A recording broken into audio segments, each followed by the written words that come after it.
Benefits of farming green. Maximizing what the cover crop was intended to do. We spend sometimes upwards of $40 an acre on these cocktails. The last thing I want to do is go out on the first warm day of spring and burn all this to the ground. Yes, it's done some good, but there's so much more that we've left on the table. If it's a cereal grain like a cereal rye, a wheat, a barley, a triticale, the amount of sequestration those species can do is unbelievable. And this is why, after being into this for so many years now, we can take inputs away because we are recycling. I've got a slide coming that's going to show you the power of cereal rye. Nitrogen fixing. If it's a legume, let that legume go further into maturity. The nitrogen is free in the atmosphere. Let's take advantage of it. The photosynthesis that's occurring from the sun is free. Let's take advantage of that. Let these cover crops go further into their growing season. Growing carbon. That's all the buzz now. We gotta sell our carbon credits. Well, I'm not going to talk about that today, but what we're doing here is growing carbon. Erosion control. Look at that mat that we've got laid down. Before that corn got to that growth stage, we had tremendous wind and water erosion control.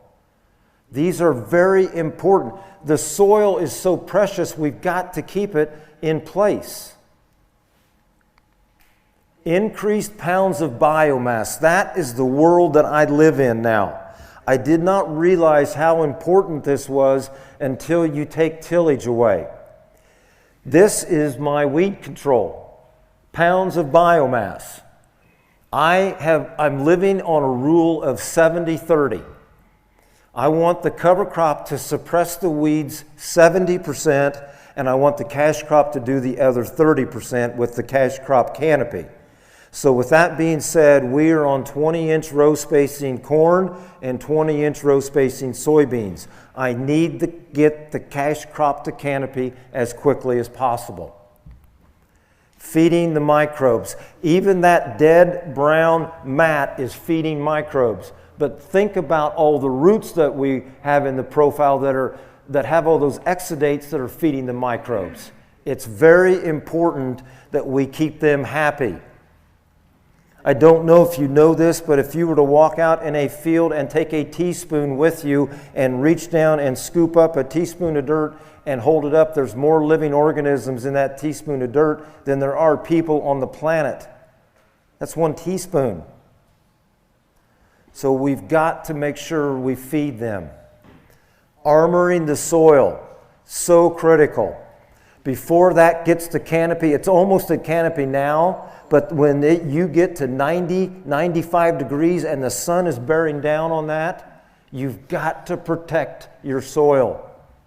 Limit evaporation. We are spending time to build soil health, increase organic matter, increase water infiltration rates, and as a net return, you have more water holding capacity in your profile. So now you want this armor here, so when the sun does bake it and it's running 95 degrees, you're not losing that precious moisture to the atmosphere. It is staying in your profile to feed your cash crop when you get into those situations. Suppress weeds. I've already talked about that. We need this system to suppress our weeds.